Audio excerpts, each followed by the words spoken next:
Sveiki visi. Taigi, kadangi nuo pat ryto vis dar visa žiniasklaida mirga istoriją įvykusią Kaune, taigi pakalbėsiu apie tai dar kartą. Atsidaręs ryte matau, kad Lietuvos vienas iš policijos vadovų aplankė mergaitę Kauno klinikose. Ir teigia, kad jis ją aplankė ir pabuvo su ją 20-30 sekundžių. Na, ar tai gerai ar blogai, aš neteiksiu ir nekritikuosiu. Tiesiog man užstrigo kas.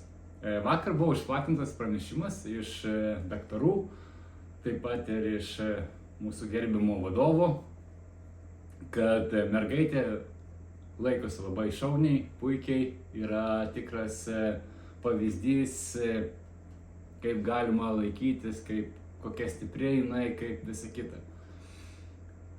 Taigi šioj vietoj mergaitė, kuri išgyveno 2 parų pagrobimą, galėtų tapti Lietuvos herojum. Lietuvoje pavyzdžių, kaip reikia laikytis, kokia galima stipria net ir po didžiausių sukritimų. Net ir būnant 9 metų, tai būtų labai didelis įkvėpimas tūkstančiams vaikams, suaugusiems ir būtų labai geras pavyzdys mums suaugusiems, kaip netgi po tokių sukritimų galima išgyventi. Bet vis dar mergaitės tapatybė yra visiška paslaptis. Kas jinai, kur ji ir kas, kaip ir ką, niekas nėra žinoma. Nežinoma nei kas jos tėvai, nei kas jinai pati. Apskritai yra nežinoma praktiškai nieko. Taigi vėl man kyla toks klausimas, kodėl mergaitė, kuri galėtų būti įkvėpimas ir pavyzdys tūkstančiams Lietuvos gyventojų, iki šiol yra slepiama ir iš viso to daroma kažkokia paslaptis. Klausimai tokie įdomus, jų vis daugėja ir atsakymų vis mažiau.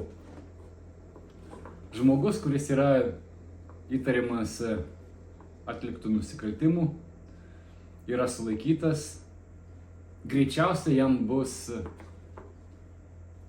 atlikta, ar jau yra atlikta ekspertizė dėl pakaltinamumo ir visa kita.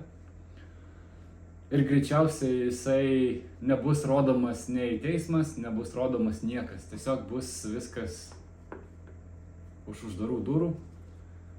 O galbūt netgi ir kažkas atsitiks jiems, kad buvo prieš tai, sakykime, žmonėm, kurie dalyvavo tam tikrose įvykiuose.